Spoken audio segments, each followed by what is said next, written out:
Então queremos dar boa noite aos nossos irmãos queridos, conselheiros, companheiros de trabalho e amigos, para que nós possamos iniciar mais uma das nossas rodas de conversa, mais esse diálogo fraterno que vence as distâncias através da tecnologia.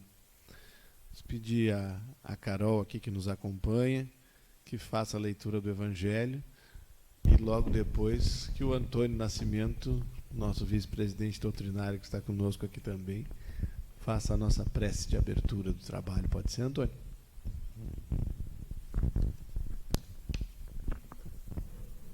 Oi. Boa noite.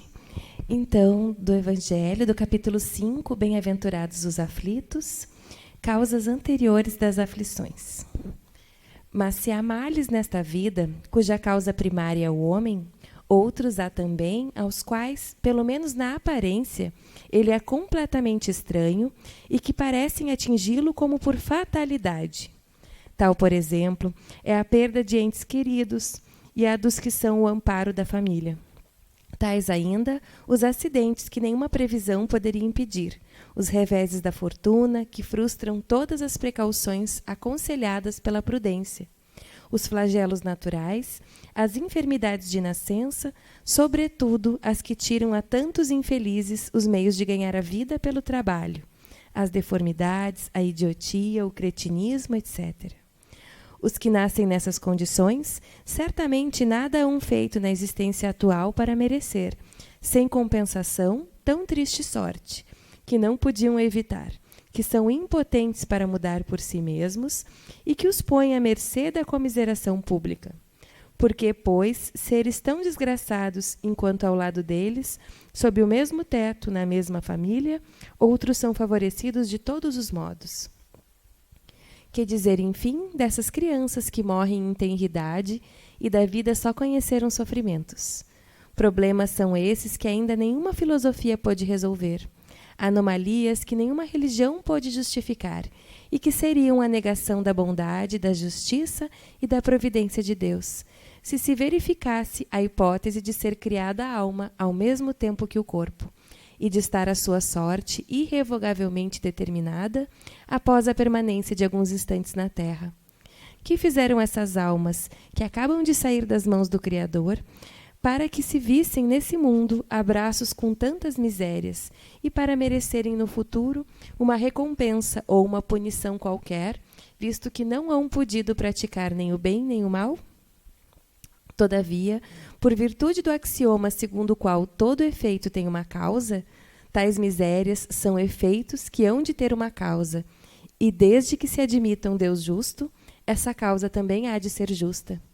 Ora, ao efeito precedendo sempre a causa, se esta não se encontra na vida atual, há de ser anterior a esta vida, isto é, há de estar numa existência precedente. Por outro lado, não podendo Deus punir alguém pelo bem que fez, nem pelo mal que não fez, se somos punidos, é que fizemos o mal. Se esse mal não o fizemos na presente vida, tê-lo-emos feito noutra. É uma alternativa a que ninguém pode fugir, e em que a lógica decide de que parte se acha a justiça de Deus.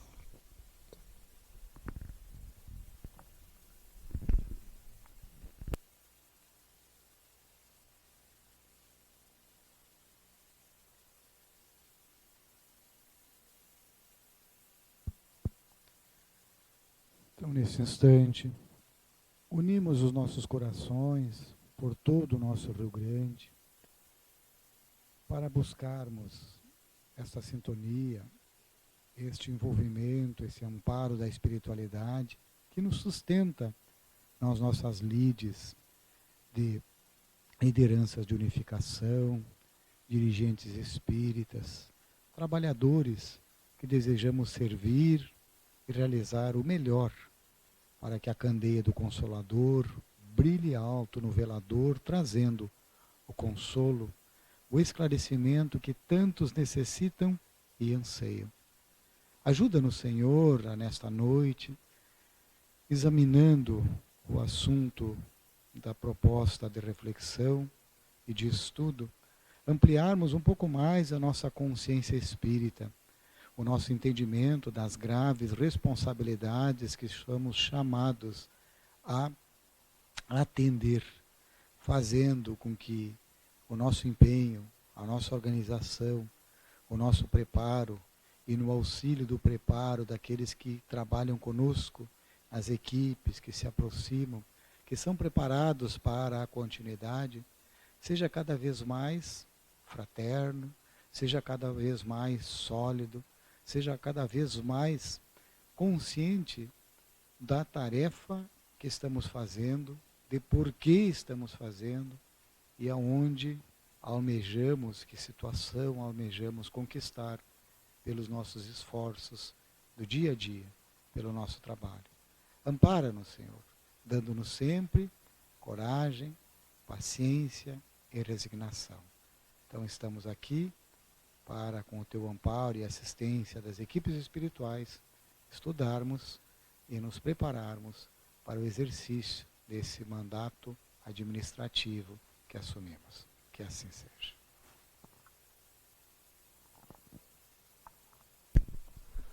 Muito bem, meus amigos.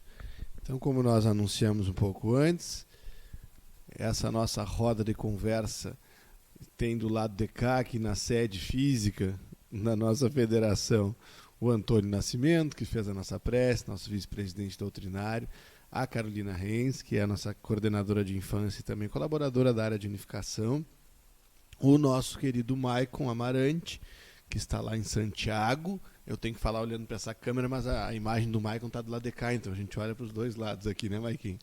Que é o nosso coordenador do setor de rede federativa, que na verdade é quem vai conduzir o trabalho conosco ao longo dessa noite. E nós aqui vamos ficar à disposição para fazer as colocações que forem necessárias e também para contribuir com aquilo que nos caiba, que nós possamos. Então, Maicon, te passo desde já a condução do trabalho, meu amigo, e nós seguimos acompanhando por aqui à disposição. Uma boa noite a todos, uma saudação especial, uma saudação Carol, Gabriel, Antônio e a todos os nossos amigos em todo o Rio Grande do Sul que estão conectados nesse momento. E mais este momento em que nós voltamos à pauta com as eleições para as uniões espíritas. Esse é um tema que já pautamos no dia 16 de setembro, na roda em que participaram a Beth, o Antônio e eu, momento em que nós tivemos a oportunidade de refletir a respeito do processo decisório das uniões, da formação de liderança, do próprio processo democrático e o quanto ele se distancia da política mundana, uma vez que a nossa perspectiva é uma pauta cristã, legítima, verdadeira e, portanto, de liderança servidora. Nós não estamos ocupando cargos pelo poder e sim pelo desejo de servir. Então foram trabalhados esses aspectos da liderança das nossas uniões espíritas, mas também adentramos em aspectos técnicos do nosso regimento interno. E no momento em que fomos pautando essas questões que são procedimentais das nossas eleições, naturalmente foram surgindo dúvidas, algumas questões foram equacionadas no nosso chat, mas ao final da nossa roda nós encerramos com um cronograma. Esse cronograma detalhava o procedimento que deveria ser levado a efeito pelas nossas lideranças de unificação em todo o Estado, a começar ainda no mês de setembro, com o lançamento do edital até o final do mês, para que os companheiros que tivessem interesse em participar do pleito pudessem, então, se inscrever. Naquela mesma semana em que realizamos a roda de conversa, nós enviamos para toda a rede um e-mail com algumas orientações. Algumas já haviam sido compartilhadas na própria roda de conversa e outras que nós detalhamos com mais para ser enviada na posteriori. Neste mesmo e-mail, que foi enviado para os e-mails dos presidentes das uniões, nós, além do roteiro do processo eleitoral, tal qual foi apresentado na última roda de conversa, ao final da nossa roda de conversa, com o procedimento, com as ações que devem ser realizadas e com o prazo em que cada ação deve ser realizada, nós também anexamos alguns modelos. São modelos, como nós também salientamos no e-mail. Não necessariamente que nós tenhamos que seguir aquele modelo. Em essência, nós não podemos perder o que está lá, mas a forma como está apresentada, claro que pode sofrer alterações. Mas uma vez que o modelo nos atende, acredito que seja inclusive mais fácil para todos nós segui-lo, né? Então nós enviamos um modelo de edital, onde ficaram apenas as lacunas que precisavam ser preenchidas, um modelo de requerimento de candidatura, para oficializar a candidatura de presidente e vice-presidente, conforme preconiza o nosso regimento interno, um modelo de cédula eleitoral e um modelo de ata, para que, fim da eleição, nós possamos notificar da ciência a quem é de direito. Quem deve receber essas comunicações, enfim, os prazos, está tudo detalhado no nosso roteiro do processo, conforme anexado naquele e-mail.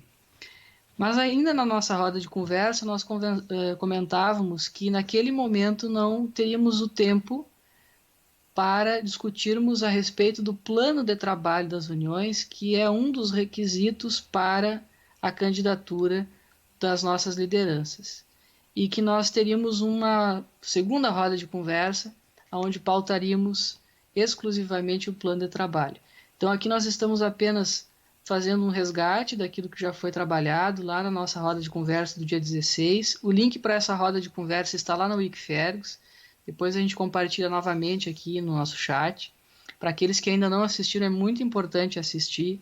Tivemos a oportunidade de receber feedback de algumas lideranças, falando do quanto foi importante aquele momento para o apoio, para a condução do processo e também para o despertamento de algumas lideranças para o compromisso. E hoje, como dissemos, o nosso trabalho está centrado no plano de trabalho para o movimento espírita, para as nossas uniões, conectado com o plano de trabalho estadual, que naturalmente está conectado com o plano de trabalho nacional.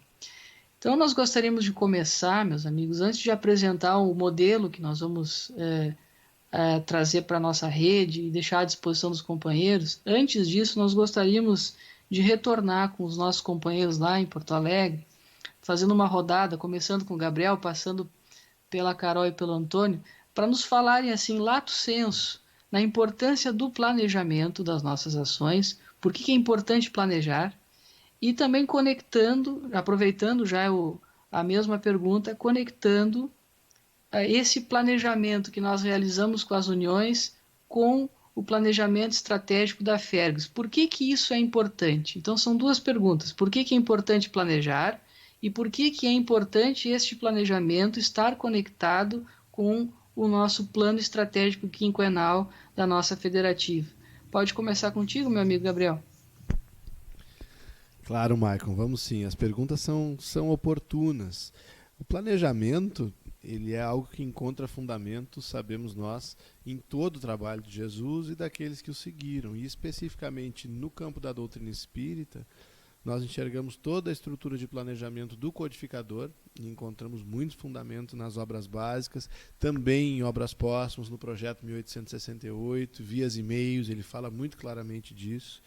E vamos encontrar referências em Emmanuel, em Joana de Ângeles, em André Luiz, em bibliografia séria, né? Inclusive temos referências no nosso plano quinquenal de trabalho da Fergus. O planejamento ele nos permite conduzir com segurança as instituições, as células de trabalho que nos são confiados, fazer exercícios de visão de futuro, incluir as pessoas no trabalho, porque o improviso ele se relaciona diretamente com o trabalho personalista e com o isolacionismo. Quando eu faço alguma coisa improvisando, não há tempo de que eu construa, que eu dialogue com as pessoas. Quando eu não tenho planejamento, eu acabo também tendo desperdício de recursos financeiros, recursos humanos e de um grande recurso para nós, que é o próprio tempo. Não consigo estabelecer prioridades, gero sobrecarga sobre as pessoas e também acabo retardando os resultados que nos cumpre alcançar, lembrando sempre aquela advertência que há lá em Paulo Estevão, né? Que Jesus é um socorro do céu e tardar na sua mensagem é delongar o desespero dos homens. É o que nós não queremos. Então, no campo do movimento espírita, nós lidamos constantemente com essa necessidade de estabelecermos prioridades e que não sejam prioridades individuais. E nisso nós entramos na segunda pergunta que o Maicon nos faz.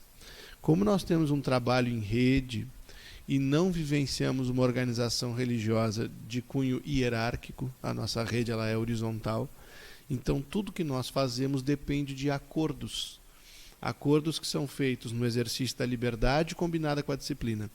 e no atendimento de necessidades coletivas que se sobrepõem aos anseios individuais, embora sem desconsiderá-los. Então, a única forma de que a nossa rede seja coesa e de que nós atinjamos os resultados que só podem vir por um trabalho coletivo é planejando e planejando juntos, observando as linhas que nós estabelecemos e fazendo com que esse planejamento ele tenha a riqueza de cada um, mas a característica, de certa forma, de todos e da prioridade que é a da instituição. Então, de uma forma sucinta, é a contribuição que nós tínhamos a trazer as duas perguntas que o Maicon nos fez. É requisito de êxito, de progresso, de união e de harmonia. Acho que o Gabriel já ponderou muito, né? E acho que esse é um exercício de visão, né? Quando nós pensamos no planejamento, até para dar sentido às ações que nós temos, né? Porque quando a gente se pergunta para onde vamos, né?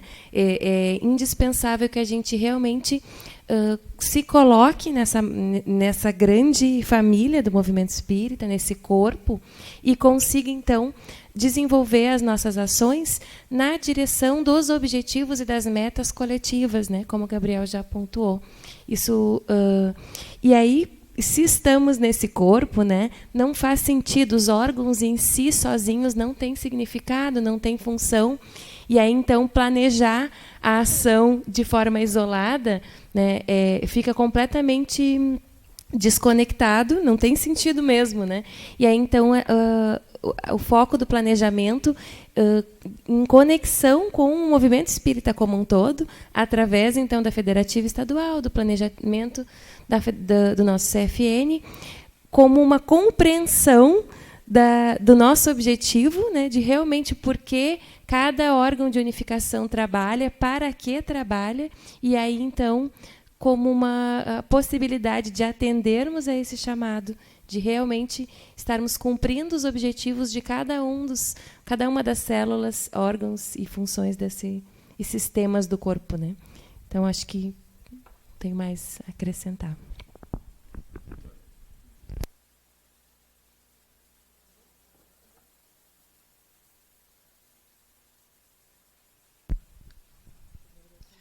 Muito bem, meus amigos.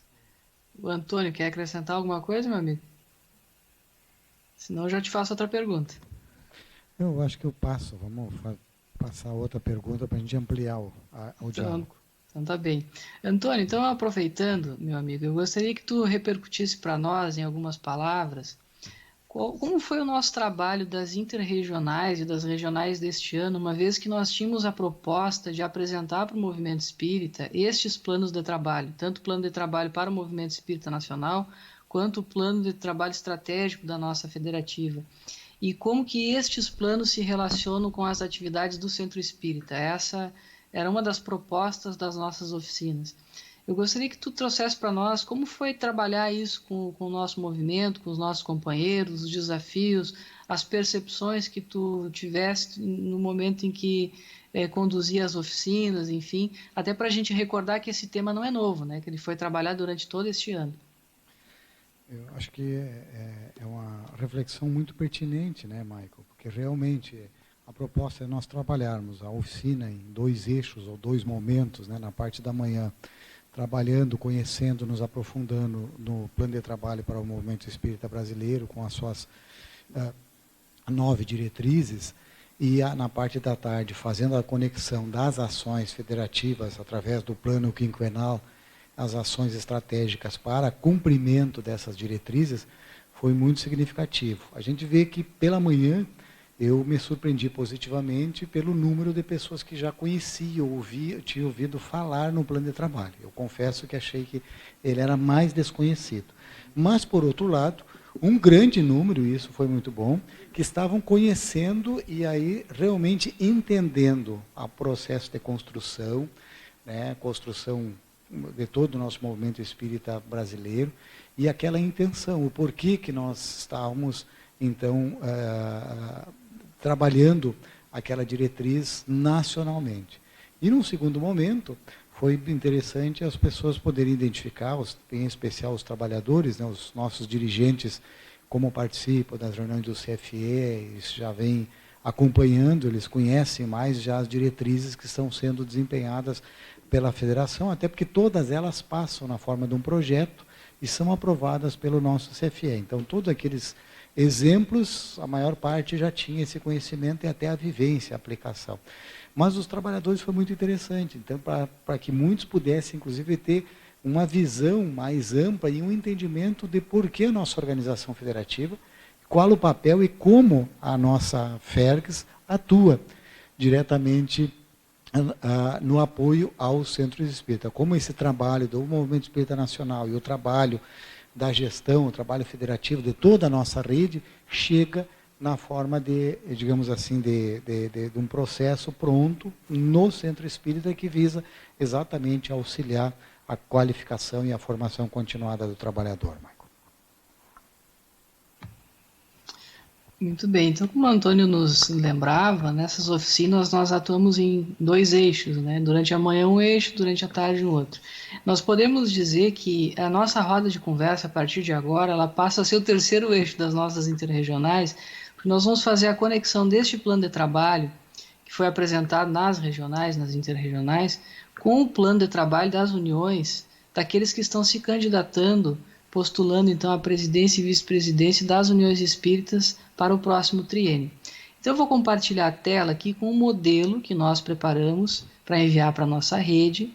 Ele, novamente, é um modelo sugestivo, não é algo fixo, estanque, ele pode ser alterado, pode ser modificado, mas se nós compreendermos a essência desse modelo, certamente nós vamos conseguir entregar o nosso plano de trabalho com o planejamento, atendendo essa perspectiva que o Gabriel nos apresentou, que a Carol fez o complemento, da importância, inclusive, dessa conexão com aquilo que está acontecendo no movimento espírita, porque uma vez que nós somos órgãos de um corpo, como a Carol bem falou, né, não faz sentido que esse órgão atue de forma isolada, né, porque isso não é possível. Então, meus amigos, eu vou compartilhar a tela, peço que vocês só me deem o retorno aí se está aparecendo para vocês. Deixa eu só ajustar aqui.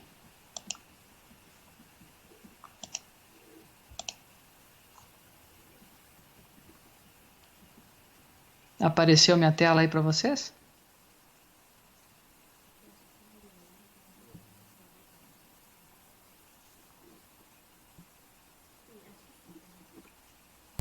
Acho que sim, Maicon, mas está preta. Tá preta? Sim. Opa. Vamos de novo. Sim, estou acompanhando. Mas é que tem um delay de 1 ou 2 minutos. Não adianta tentar não apareceu ainda aqui.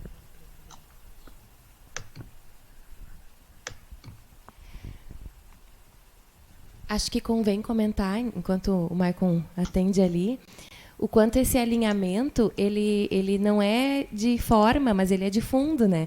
Porque quando o Maicon envia os arquivos que são sugestivos, né, a gente fica reforçando que eles são sugestivos. O próprio arquivo que o Maicon está projetando agora, né, eles não são...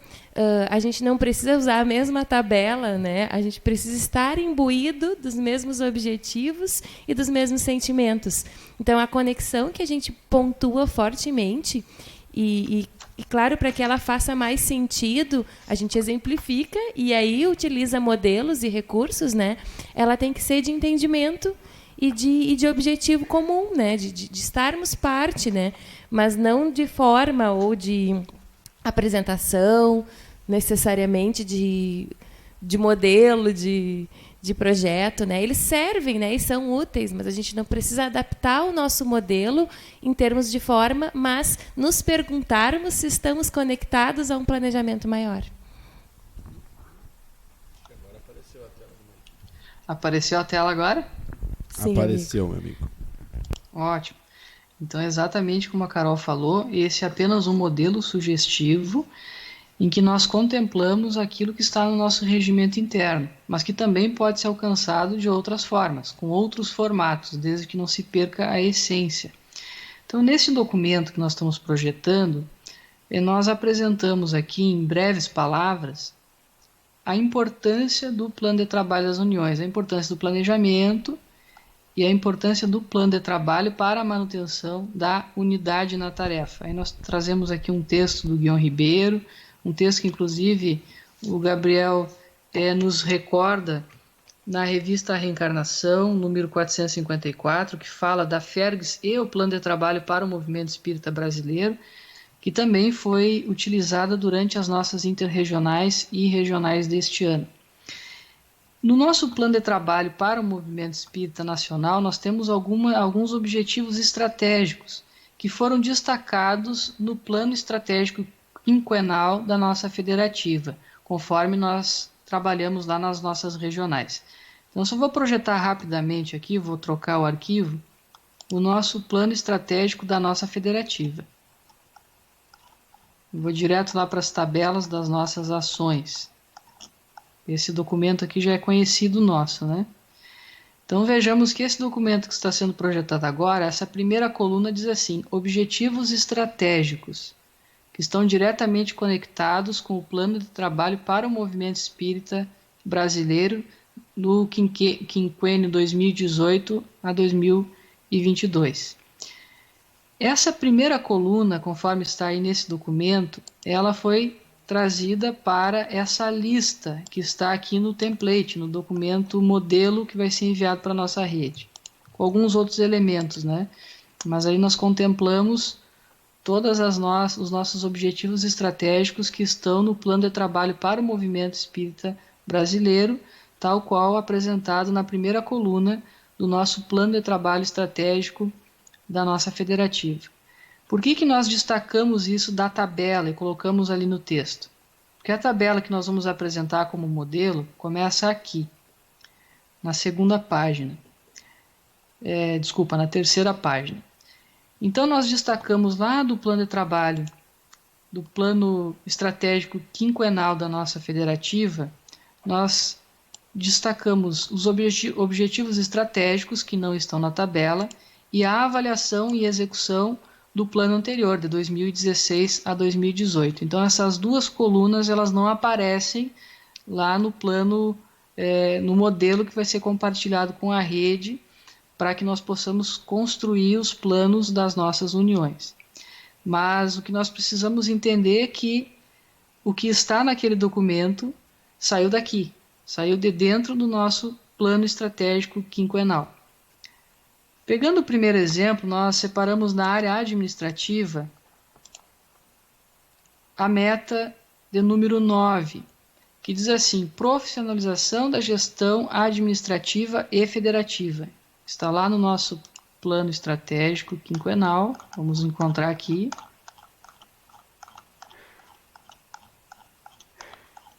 Vamos rolando até encontrar. Pronto, está aqui. Item 9, profissionalização da gestão administrativa e financeira. Então, essa é uma meta que está dentro do plano estratégico quinquenal e nós destacamos para o plano das uniões. Ações federativas gerais, elas também estão lá no plano estratégico quinquenal. A ação B, sedimentar e otimizar as ferramentas de gestão já implementadas e implantar novas ferramentas de acordo com as necessidades da Fergs. Então, esta é a ação federativa.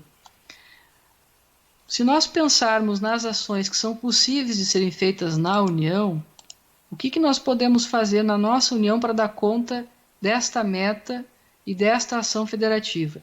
Porque dentro do âmbito da gestão federativa, da nossa diretoria executiva, a ação proposta é persistir na qualificação da gestão orçamentária, editorial, comercial e continuar a busca de tecnologias que otimizem a gestão de todas as áreas federativas.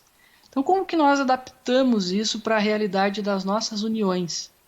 A proposta que nós trazemos aqui é apenas exemplificativa, mas que mostra como fazer essa conexão entre uma meta que é para o trabalho federativo como um todo, em especial no âmbito da diretoria executiva, mas que pode ser traduzido numa ação local, numa ação das nossas uniões e também nos nossos centros espíritas.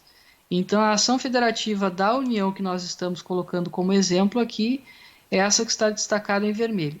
implantar um orçamento anual para as ações da União, prevendo até o final de cada ano o montante de recursos necessários para as ações do ano seguinte.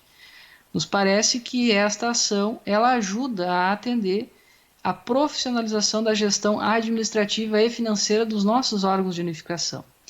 Antes de nós falarmos um pouco mais a respeito dessa meta e da ação, para repercutir um pouquinho mais o nosso modelo, esta é a primeira área, a área administrativa. Nós ainda temos as ações da área doutrinária, da área das relações institucionais e de unificação. O que nós destacamos neste plano é apenas uma ação para cada área a título de exemplo. O que nos compete no momento de construir o plano de trabalho das nossas uniões que vão ser submetidos como requisito para a candidatura? Nós olharmos dentro do plano estratégico quais metas e quais ações nós conseguimos relacionar com o nosso trabalho dentro dos órgãos de unificação, trazer para dentro dessa tabela e propor uma ação que pode ser executada na nossa união no próximo triênio. Esse é o grande desafio. Então nós planejamos, nos organizamos, mas não nos desconectamos do todo. É exatamente como nós fizemos nessa ação exemplificativa. Nós olhamos o plano, encontramos uma meta que nos parece útil à organização dos nossos órgãos de unificação e estamos apontando uma ação que é um exemplo apenas. Caberá agora aos candidatos olharem o plano estratégico quinquenal da Fergs e encontrarem ações que podem ser implementadas e irem incluindo nessa tabela para compor o seu plano de trabalho. Retornando com os nossos amigos lá em Porto Alegre, já pedindo ajuda para o Gabriel, meu amigo, para além das explicações que nós demos aqui a respeito da construção deste plano, tu poderia falar para nós um pouquinho dessa meta e se essa ação que está sendo proposta, ela pode ajudar os nossos órgãos de unificação na condução das suas atividades, nas atividades do PAF, na qualificação dos multiplicadores? Essa perspectiva de planejar um orçamento anual, ela nos ajuda em alguma coisa? Claro que sim, Michael. E nunca é demais recordar, meus amigos, que esse planejamento quinquenal, ele realmente é nosso, né? Ele foi submetido como uma proposta a todo o nosso Estado, à Assembleia Geral da Fergs, que é o conjunto dos nossos centros espíritas, e foi deliberado que esse seria o nosso plano de trabalho. Então, mais do que as pessoas que hoje gerem a federativa, esse é o plano que o nosso Estado escolheu. Então, ele é de todos nós mesmos, ele passou por esse processo de validação, de construção coletiva. E ele tem essa eficácia prática para todas as nossas uniões. O processo de trabalho que é interessante, que nós sugerimos, é que realmente cada uma das ações que constam no plano, elas sejam verificadas por aqueles que estão ou que estarão na liderança das uniões, pensando de que forma eu posso desdobrar isso aqui na minha união espírita, e dentre essas muitas ações, nessa gama de ações necessárias e possíveis, quais são aquelas que eu preciso priorizar no período de gestão que está por se iniciar. Essa que o Michael trouxe o exemplo aqui, ela é uma ação que viabiliza a realização de muitas outras. Quando nós implementamos o planejamento orçamentário das uniões, questões simples. Olha, nós estamos solicitando aqui 15 oficinas no PAF, no Plano de Atividades Federativas. Que média nós vamos ter de despesa com o deslocamento desses multiplicadores, com os locais de infraestrutura que nós vamos ter, com a alimentação também dessas pessoas. Além disso, nós precisamos fazer com que os nossos jovens estejam na Congergs, que é uma ação que nós temos para o próximo ano, também é outro exemplo de ação que demanda planejamento orçamentário das uniões. Vamos ter uma feira do livro, vamos ter um mês espírita. Tudo aquilo que nós planejamos como atividades da União, na verdade, precisa de uma fonte de recursos. Quando nós não fazemos a previsão dessa fonte, nós somos pegos de novo pelo improviso. Acabamos cancelando atividades, geramos constrangimento, dificuldades aos companheiros, esperando que eles custeiem por conta própria, e essa é uma situação que a comunidade precisa prover, sem submetermos os nossos multiplicadores ao constrangimento de ou eles pagam a sua do seu deslocamento ou eles não terão como realizar. Isso é até cruel, de certa forma, né? A gente acaba fazendo uma seleção financeira em vez de fazer uma seleção das condições espirituais e doutrinárias de trabalho.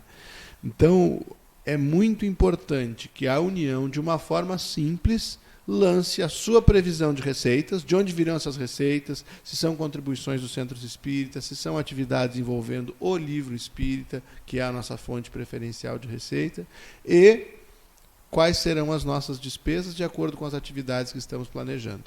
É um passo que nós precisamos dar. É uma ação que está no nosso plano quinquenal, mas que cada união precisa desenvolver. Então a sugestão aqui, Maicon, nos parece bastante oportuna e diria mais. Ela é uma condição para que todas as outras ações possam ser realizadas. Muito bem. Bom, então, reforçando aquilo que o Gabriel falou, se nós identificarmos outras metas ou ações que possam ser executadas nos próximos 3 anos, que atendem às nossas demandas das nossas uniões, nós vamos incluindo mais uma linha. Então, eu vou fazer aqui no modelinho, a gente inclui uma linha, olha lá no plano e copia. Então, se fosse essa mesma 9 aqui, profissionalização, vou colocar lá. Posso mesclar a célula, né, para quem já tem um pouquinho mais de familiaridade com a ferramenta. Se eu acho que a D aqui faz algum sentido para mim, eu vou colocar ali e vou propor uma ação que faz sentido dentro do escopo da união. Então, a ideia aqui do modelo é essa, né? Simplificar o nosso trabalho de construção do plano das nossas uniões, do plano de trabalho das nossas uniões. Sem engessar, nós podemos criar um modelo diferente desse, mas como ele precisa estar conectado com o planejamento estratégico quinquenal, porque esse é o nosso planejamento, né? Esse modelo ele já atende a essa demanda também. Mas o nosso plano estratégico quinquenal, ele não se resume à área administrativa, né? A próxima área que nós temos aqui é a área doutrinária. E dentro da área doutrinária, nós vamos buscar a meta número 2. Vamos encontrar aqui no plano. Este plano de trabalho está disponível no nosso site, no site fergs.org.br. Nós encontramos também na Wikifergs. Como o Gabriel falou, esse material foi enviado para toda a rede durante o processo eleitoral, no ano passado, e aqui nós estamos na tabela da área doutrinária, com os objetivos estratégicos que se repetem, aí as metas e ações, né? Então nós temos aqui a meta número 2, treinar os trabalhadores nas diferentes áreas de atuação, que foi aquela que nós destacamos aqui no nosso plano de trabalho da União. E destacamos o item D, estimular a implantação das áreas doutrinárias no centro espírita e nos órgãos de unificação, qualificando-os onde já estejam implantadas. A ação que nós destacamos a título de exemplo para as nossas uniões, na construção dos seus planos, diz assim: implantar ou fortalecer as áreas doutrinárias na diretoria da União. E para isso, para comentar a importância dessa meta e desta ação no escopo das nossas uniões, é que eu pergunto para o Antônio, meu amigo, qual é a importância de nós implantarmos áreas doutrinárias nas nossas diretorias das uniões? As áreas doutrinárias na diretoria da União, ela vai fazer, primeiro vai ajudar a agregar e congregar os diretores das áreas das casas espíritas, da região geográfica de abrangência, né? E acaba funcionando também o diretor da área doutrinária como aquele elo com a área estadual, né, para que ele seja, então, digamos assim, o nosso representante lá no local, para que faça essa intermediação. E ele também, visitando, conhecendo os centros espíritas, os trabalhos espíritas das áreas doutrinárias, ele vai, inclusive, ter uma capacidade de ajudar junto com a direção e as casas, quando forem solicitar e fazer um planejamento para o PAF. Ele vai ser aquela pessoa que vai ter um olhar para identificar, né, as necessidades, as fragilidades, para que se faça um investimento.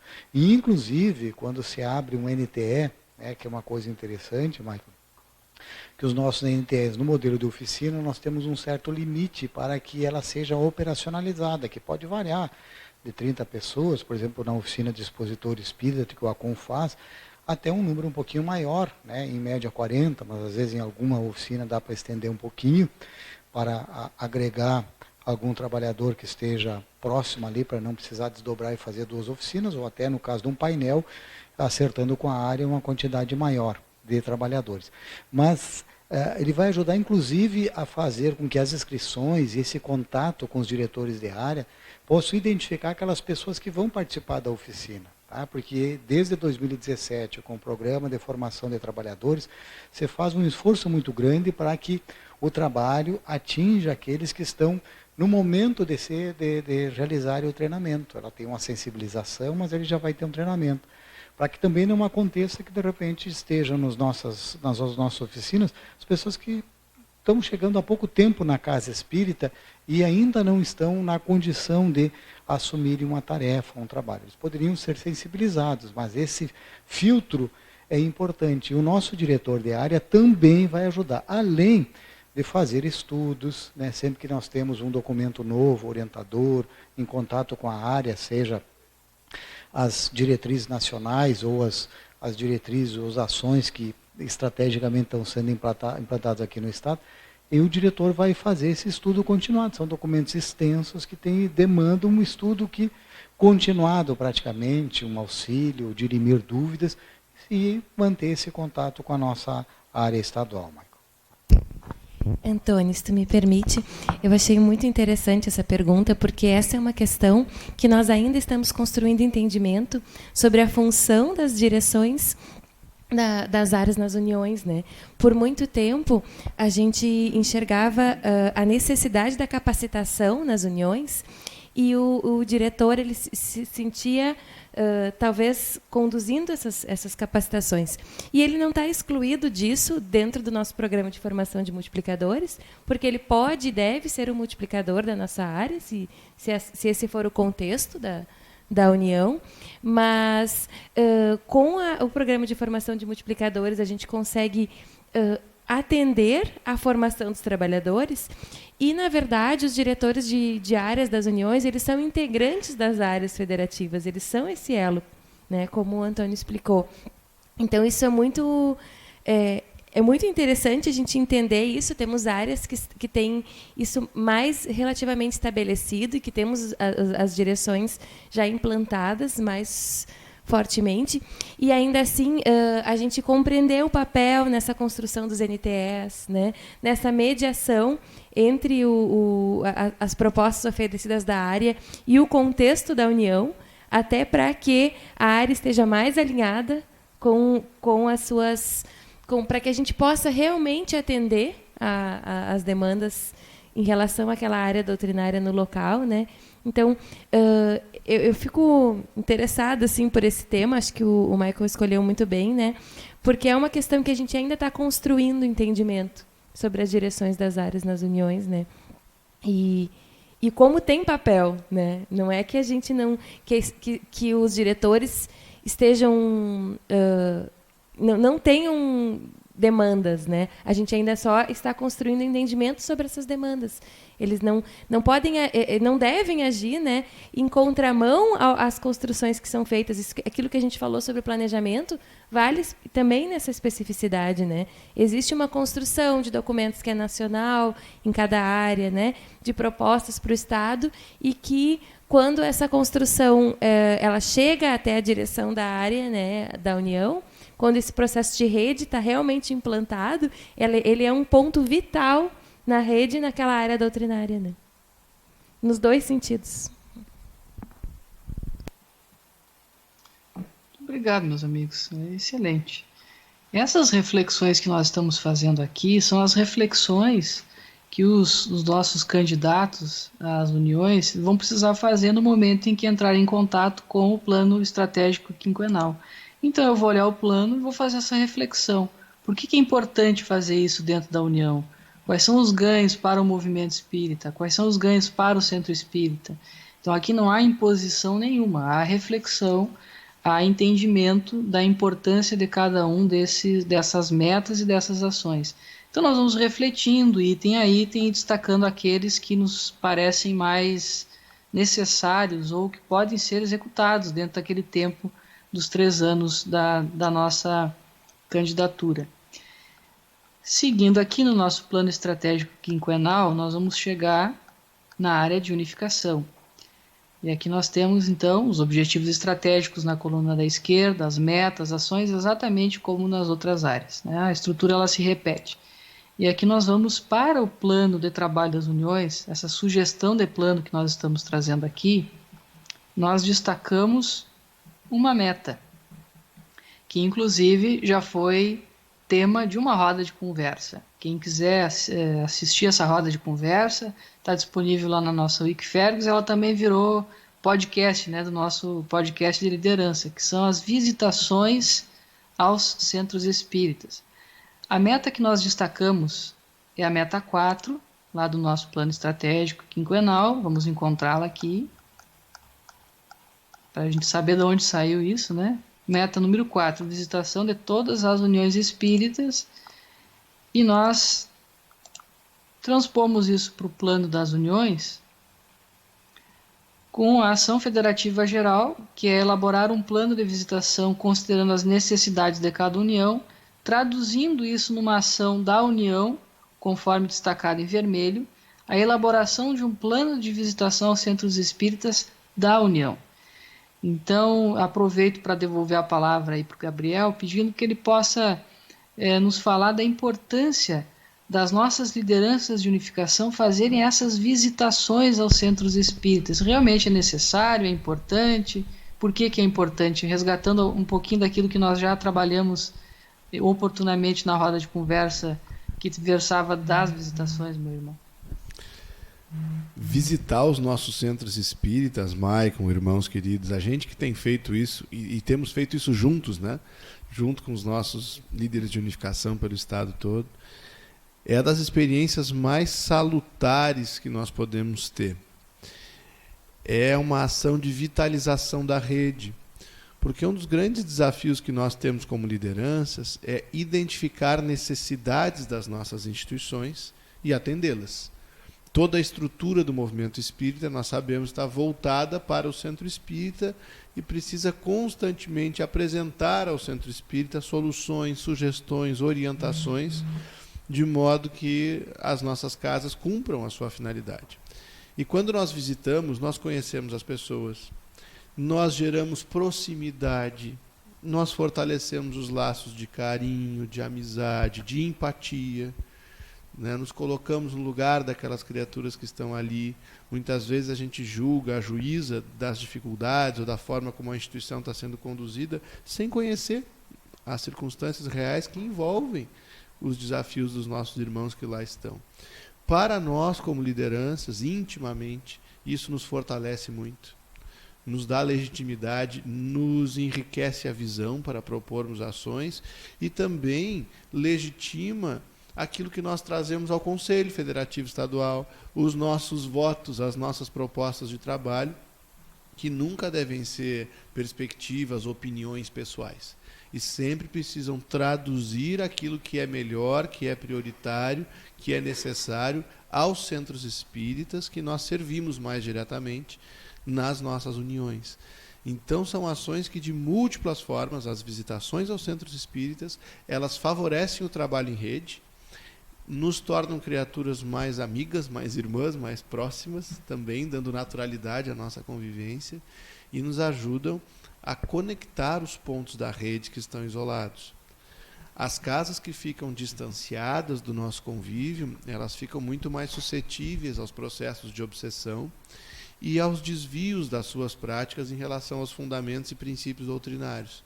Então, na medida em que a gente visita, a gente desmistifica isso de que a federação é distante, a federação não vem, e mostra que a federação somos nós, é o presidente de união, é a própria casa que está sendo visitada, e atrai afetivamente e racionalmente os trabalhadores da casa para os treinamentos, para as reuniões de união, e isso vai desencadear, pela convivência cada vez mais intensa, um processo que não é impositivo, que não é violento, mas que é natural e fraterno, de melhoria doutrinária das tarefas e também de qualidade relacional do nosso movimento. é algum resumo muito simples dessa ação belíssima que é a visitação aos centros espíritas e que ainda tem muitos outros benefícios que nós podemos elencar. Muito bom. Me arrisco a dizer que é difícil a gente tirar essa ação do nosso plano, né? Apesar de ser uma sugestão muito importante. Retornando lá para o nosso plano estratégico quinquenal, nós temos algumas outras ações dentro da nossa área de unificação que a gente também vai precisar olhar com muito carinho. Dentro da comunicação institucional, por exemplo, a importância de nós fomentarmos o uso do e-mail institucional. Já aproveito para a Carol falar um pouquinho da importância desse e-mail institucional nas comunicações da nossa rede, minha amiga. Então, por vezes, e este acho que é um desafio em diversos aspectos, a gente se sente engessado por algumas novidades, né? Principalmente em termos de tecnologia, né, amigo? Nem todos temos a tua fluência, né, nessa comunicação e nos recursos de tecnologia. Mas quando a gente fala de comunicação institucional, o nosso compromisso é com o registro e com a continuidade das ações que nós vemos desenvolvendo. Então, quando a gente fala de planejamento, envolve que os nossos companheiros compreendam as ações empreendidas e possam, no futuro, planejar melhor do que nós. E quando a gente fala de e-mail institucional, a gente garante que, independente de mim, né, a gente se vacina contra o personalismo, de uma certa forma, porque eu, neste momento, eu não estou decidindo como Carolina, mas como responsável por essa instituição, por essa união, por esse grupo de trabalho, e aí isso independe da minha participação, a continuidade daquilo, né? Quando nós utilizamos os e-mails institucionais, esse registro fica para o crescimento do futuro. Isso nos auxilia a recordar que não é a nossa opinião. Então, se eu vou responder por uma união, eu preciso ouvir essa união, eu preciso estar conectada, eu preciso ser o elo de comunicação daquele material que chegou, não a mim, mas à união, ao grupo responsável.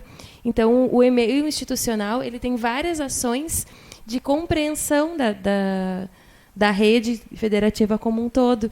E é um desafio bom a gente estar conectado, estar acessando, utilizando, por compreender essas razões.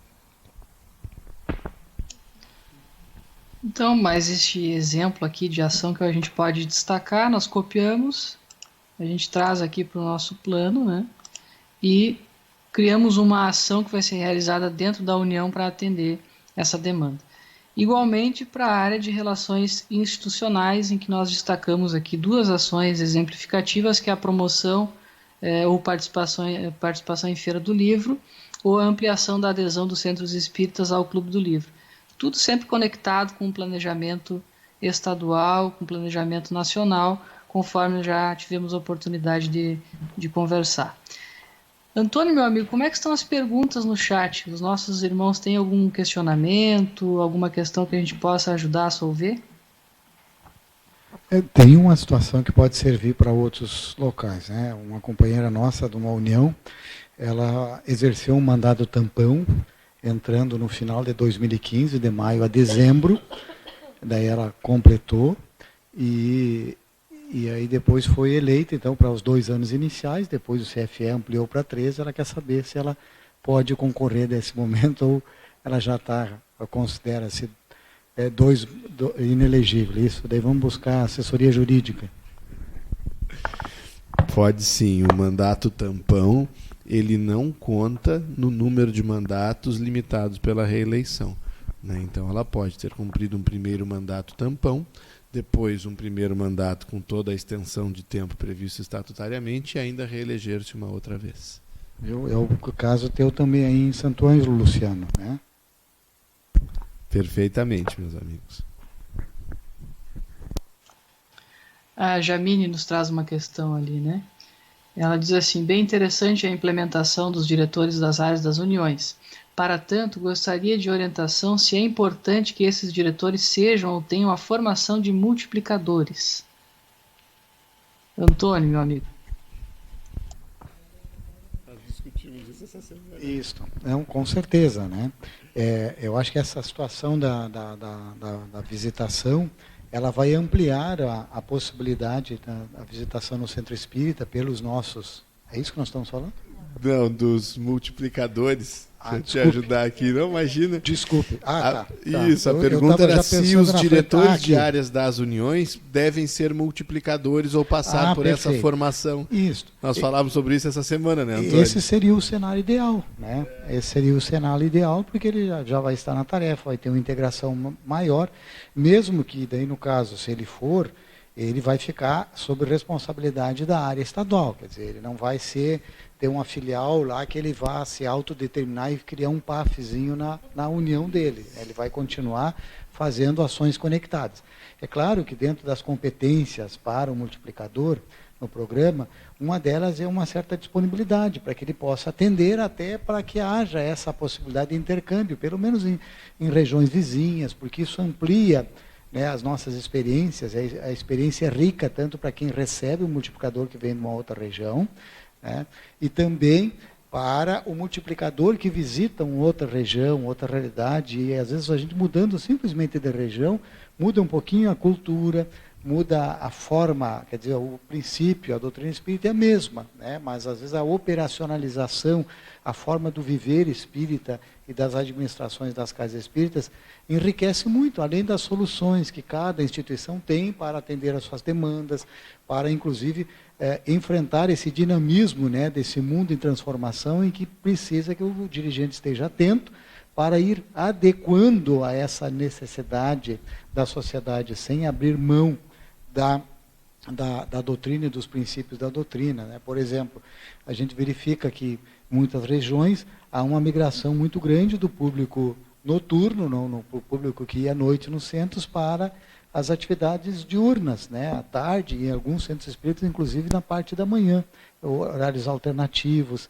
Então, essa troca, essa experiência, ela enriquece e fortalece, né? O item 334 lá do Livro dos Médiuns, quando o Kardec nos recomenda até que é fundamental que nós nos visitemos, até porque se somos de uma grande família, a família precisa se manter em visitação, em contato, para se reconhecer e estabelecer laços de fraternidade, de confiança, de união, para que a unificação aconteça.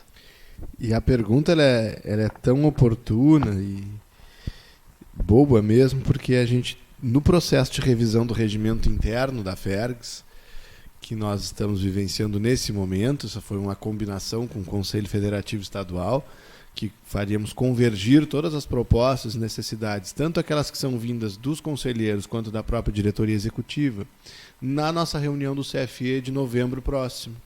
Então nós temos vivido aqui um momento muito intenso de pensarmos, repensarmos o nosso regimento interno e o seu reflexo nas nossas atividades, trazendo para dentro desse regimento muitas das questões que já estão implantadas no nosso movimento espírita, mas ainda não estavam normatizadas.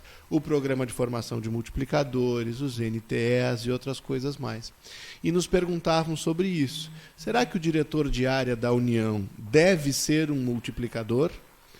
E a resposta que nós chegamos em consenso ontem, né, em reunião ontem não, na quinta-feira, a coisa aqui é tão intensa, na quinta-feira em reunião da diretoria, é desejável que sim, mas também não podemos estabelecer isso como um requisito que impeça as pessoas de ocuparem esse posto de trabalho, porque nós sabemos que o mais relevante é que o diretor seja uma pessoa engajada na área que ele vai dirigir no seu centro espírita, se ele vai dirigir a área de infância e juventude, que ele seja um trabalhador da área de infância e juventude no seu centro espírita, com essa visão de rede, então disposto a se conectar com a coordenação estadual, né, com a direção estadual dessa área e com a própria direção da União, e tão logo seja possível que ele passe pelo programa de formação de multiplicadores para que aprofunde, para que desenvolva mais competências voltadas ao desempenho dessa tarefa, né? Então, se nós temos um companheiro que apresenta boas condições para isso e ainda não passou pelo programa de formação de multiplicadores, não tem problema, né? Indica o companheiro para a posição, acompanha, né? Controla a delegação, isso é muito importante, porque os diretores de área têm delegação dos presidentes de união, e tão logo seja possível, encaminha o diretor para a formação de multiplicadores. Se a pessoa que apresenta a disponibilidade de dirigir a área na União já passou pelo programa, melhor ainda. Não vamos impedir o acesso a esse posto de trabalho, mas vamos fazer, tão logo seja possível, com que esse companheiro também se beneficie do programa. Bom, amigos, nós já estamos no limite do nosso tempo. A preocupação operacional que nós tínhamos para trazer para os nossos amigos é esse processo de analisar o planejamento estratégico quinquenal, esse que está na tela agora, que está disponível lá no nosso site, para que a gente possa olhar cada uma dessas metas, das ações, e procurar encontrar conexões com ações que nós podemos executar dentro das uniões. E aí nós vamos trazendo isso para dentro do plano, transpondo do planejamento estratégico quinquenal da Fergs para o plano das uniões, plano do próximo triênio, né? Lembrando que não são ações que precisam ser implementadas todas no próximo ano, nós temos 3 anos pela frente. Então, nós vimos agora o chat, ali, alguns comentários da importância das visitações. Se alguém ainda tiver algum questionamento nesses instantes finais que queira trazer, por favor, fique à vontade. Só vou projetar agora na tela aqui as orientações que foram enviadas para os e-mails institucionais para relembrar em que etapa que nós andamos agora. Então nós tivemos o edital que já foi enviado para as nossas casas espíritas e nós estamos no momento em que os candidatos eles vão fazer o requerimento do registro da sua chapa acompanhado deste plano de trabalho, que é o plano de trabalho que nós estamos focando na nossa roda de conversa hoje, neste momento. Posteriormente, até o dia 10 de novembro, nós temos o processo em que as uniões vão analisar as candidaturas e vão dar o seu deferimento e informando tudo isso conforme está detalhado nesse material que as nossas lideranças receberam. Uma reunião que precisa ser realizada no mês de novembro, uma reunião de união, onde estes planos vão ser estudados, vão ser compartilhados com as casas, para finalmente, na primeira quinzena de dezembro, a realização das nossas eleições. Então, este material está no e-mail institucional das uniões, nós estamos apenas resgatando alguns pontos aqui para lembrar da importância de nós seguirmos o nosso roteiro, atendendo ao nosso regimento interno e com este aspecto do plano de trabalho que fica atendido, então, com este modelo que será enviado. Não é um modelo não precisa ser seguido à risca, né, desde que seja mantida a essência, conforme já falamos, mas fica aqui a preocupação, e aí a gente fica atento ao chat aqui e continuamos à disposição, evidentemente, após a roda de conversa, se alguém tiver algum questionamento quanto à composição deste plano. Da nossa parte aqui, eram essas as orientações, meus amigos. Devolvo para vocês aí já para a gente fazer as nossas considerações finais.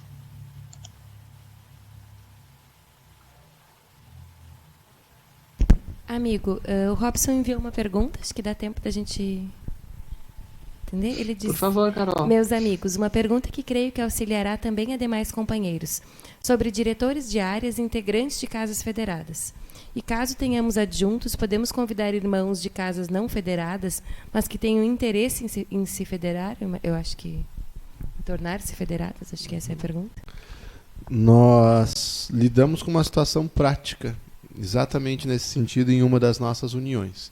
Dialogamos com os nossos irmãos explicando o seguinte: é importante que haja a aproximação gradativa de todos, né? Embora a união ela seja um órgão da Federação Espírita do Rio Grande do Sul e haja aqui relações formais, relações explícitas, né, com as nossas instituições federadas, é de bom tom que a gente vá aproximando os colaboradores. Agora, para ocupar postos diretivos na União, é importante que os nossos irmãos provenham de casas que sejam federadas. Então, um diretor de área da União, é importante que ele seja trabalhador de uma casa federada. Eu vou ter colaboradores nessa área, pessoas que estão se aproximando, que são de instituições não federadas, ótimo. todas essas instituições formam a rede, formam o movimento espírita. Só que existe um conjunto de deveres, de responsabilidades que são inerentes, sim, especialmente às nossas instituições federadas. Então, como diretriz, aproximar a todos, oportunizar o trabalho a todos, para deliberar ou para ocupar postos diretivos, trabalhadores de casas federadas.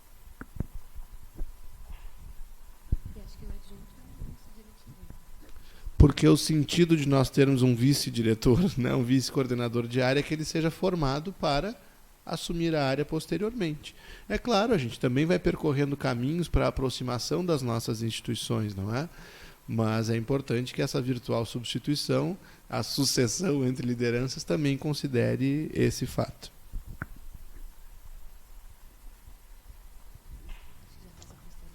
Aproveitando então para encaminhar o encerramento do nosso trabalho, vou passar a palavra ao Antônio, a Carol, para que se despeçam aí também. Bem, então, meus amigos, para nós é uma satisfação, primeiro a gente ver que a cada roda de conversa, nós temos um número maior de participantes, né, e participando mesmo, né, quer dizer, trazendo as suas dúvidas, né, compartilhando aquilo que ele necessita e que serve com certeza a todo o nosso grupo, e depois o material fica gravado, serve posterior para aqueles que vierem a assisti-lo. Então, a nossa gratidão pelo tempo e principalmente pelo trabalho, pela parceria, pela confiança, e lembrando que nós estamos todos em casa, qualquer necessidade, através das nossas vice-presidências e das áreas que são afetas a cada um, representando a nossa presidência, a diretoria executiva, estamos sempre à disposição, somos um canal aberto aí, porque hashtag nós somos a Férix, vocês sabem disso. Boa noite. A nossa gratidão igualmente, a oportunidade da participação. Acho que as rodas de conversa significam uma aproximação de ambos os lados, né? Nós nos conectamos com as questões que nos motivam a entendermos melhor as questões da rede federativa, dos processos de unificação, e assim, então, poderemos servir mais e melhor. Então, essa é a minha felicidade em participar, minha gratidão ao convite. E esperamos poder continuar refletindo juntos e aprendendo juntos bastante. Nós agradecemos também, meus amigos, a oportunidade de diálogo.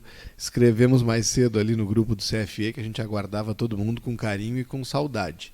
E é assim mesmo, né? A gente se visita, corre para lá, para cá, mas está sempre com saudade de algum companheiro querido que está laborando em algum torrão do nosso estado. Um esclarecimento importante, que foi lembrado aqui pela nossa Marlise, diretora da área da família da Férix. O plano de trabalho da União também precisa ser construído coletivamente, né, meus amigos?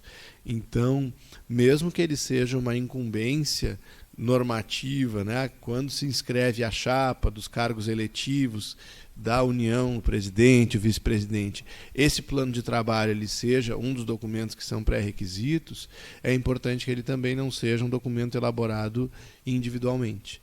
É importante que aquele que pretende continuar o trabalho dos que estão hoje à frente das nossas uniões, o faça dialogando com os irmãos que estão hoje nesse posto de trabalho, com aqueles que integram os centros espíritas da União, porque quanto mais coletivo for o trabalho de planejamento, quanto melhor for a nossa oitiva, a nossa escuta, a nossa observação, menos erros nós vamos cometer. E mais as pessoas vão ter um sentimento de pertencimento e compromisso com a execução futura daquele planejamento. Então, só também um toque que a gente deixa, uma lembrança para todo mundo, que o plano das uniões também seja construído coletivamente, liderado por aquele, é claro, que pretende encabeçar, digamos assim, liderar a chapa com os cargos eletivos, tá certo? Um beijo no coração de todos, a nossa gratidão, o nosso carinho, e o reencontro em breve virá para todos nós. Acho que o Maicon pode fazer uma reza para nós, né, Maicon? Orar lá de Santiago para encerrar esse momento, meu amigo. Com certeza. Apenas fazendo um destaque que nós trabalhamos com mais ênfase nas 3 primeiras áreas federativas, né? Falamos da administrativa, falamos doutrinária, unificação, e passamos mais rapidamente, por questão do nosso tempo, da área de relações institucionais. A gente deu o exemplo ali do livro, da adesão do Clube do Livro como uma ação sugestiva, mas a meta e a ação federativa, da mesma forma, vem lá do plano estratégico quinquenal. Então é o mesmo modo de se fazer. A gente olha o plano estratégico e transpõe aqui para o nosso plano da nossa união, de preferência de uma forma coletiva, como o Gabriel estava falando. Então vamos agradecer nesse momento ao nosso Pai pela oportunidade de nos reunirmos, seja pela tecnologia, seja presencialmente, pelos laços que nos unem da fraternidade, do amor, que vamos aprendendo a construir aos poucos, na família consanguínea, com os nossos trabalhadores e amigos do Centro Espírita, expandindo para o nosso movimento espírita estadual, nacional, para que essa experiência de fraternidade possa se espalhar por todo o mundo, para que esse grande laboratório que tem sido o movimento de unificação em nossas vidas possa transformar os nossos corações ainda endurecidos no egoísmo, na vaidade, no orgulho, para transformar em ação, em trabalho no bem, para transformarmos-nos em seres melhores, que possam ajudar aos companheiros que necessitam, aqueles que vêm até aos nossos centros espíritas na busca do esclarecimento e do consolo, e que os órgãos de unificação são estes entes balizadores da tarefa coletiva, impessoal e comum, para que nós possamos atingir os nossos objetivos. Jesus, Mestre querido, que possamos, como ceareiros ainda pequenos diante de tamanha tarefa, cumprir com os nossos compromissos, tendo por divisa a tua bandeira de caridade, a tua bandeira de respeito, a solidariedade, a liberdade, aqueles valores que estão inscritos na nossa consciência. Sê conosco hoje e sempre. Boa noite, meus amigos.